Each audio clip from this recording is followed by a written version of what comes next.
dyslipidemia occur.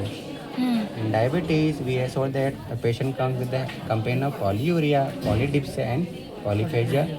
But the most common thing is even after eating, we have a weight loss. So diabetes, especially type 2, which is insulin resistance. Okay? When we saying insulin resistance means either insulin is not sufficient in production or either insulin is sufficient but the receptors are down. Okay? The insulin is important for the activation of glucose transporter 4 which is based upon insulin. Normally क्या होता है आपकी glucose transporter present in 1 and 3 1 2 3 जहाँ भी होते हैं वो cell के सरफेस में होते हैं नॉर्मली, लेकिन ग्लूकोज ट्रांसपोर्टर 4 जो कि सेल के अंदर होता है, therefore it required insulin for activation. So insulin will come, bind with hormone ligands complex and activate the secondary muscle, due to which this glucose transporter 4 will move to the membrane, which more glucose can be uptake. अब यहाँ क्या बोला हमने, diabetes mellitus है तो क्या हो रहा है, नॉर्मली एक्सेस ग्लूकोज आ रहा है लेकिन वो यूटिलाइज नहीं हो पा रहा है. तो सेल में कैसे साइकिल अंदर कैसे हो रहा है, even the food is excess, the cell is starved, due to which decrease insulin and increase glucagon level. This glucagon will initiate two cycles, glycogenolysis and gluconeogenesis. Initially glycogenolysis will occur. Normally क्या होगा, glycogen phosphorase enzyme आएगा, it will break down the glycogen into glucose. Glucose will undergo glycolysis, forms a pyruvate and forms the acetyl CoA and the cycle will go on.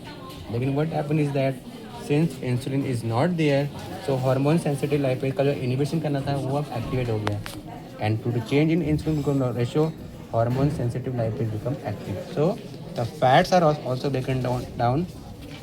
तो triacylglycerol टूटेगा by the help of lipoprotein lipase or hormone sensitive lipase into fatty acid and glycerol. Glycerol will go to the liver to form gluconeogenesis. Beta oxidation will form acetyl CoA at the end and it produce the energy. Excess acetyl CoA will form excess citrate and the cycle can inhibit. Since TCA is a vital cycle, therefore there is no hormonal control of TCA cycle. It is a vital cycle, it has to occur all the time.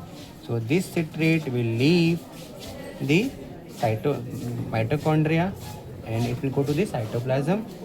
In cytoplasm we have enzyme citrate lyase. It will again go back to form acetyl CoA and oxaloacetate. Acetyl CoA is a precursor for cholesterol synthesis, so we have increased cholesterol synthesis.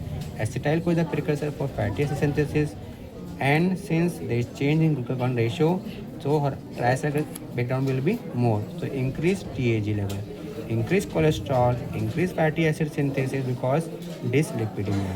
As we know that fats acid cannot cross the blood-brain barrier. Therefore, acetyl CoA can become a source for the formation of ketone bodies. So there is a formation of acetone, acetoacetate, beta-hydroxybutyric acid. These ketone bonds will be utilized by the brain. Acetone is cannot utilize because it's a volatile in nature. So it will be removed out from the breath. So while removing out, we have a fruity odor in a diabetic patient. Acetoacetate, beta-hydroxybutyrate and acetone will increase the H positive ion in the blood, due to which there is a decrease in pH level of the patient and the patient will suffer from diabetic ketoacidosis.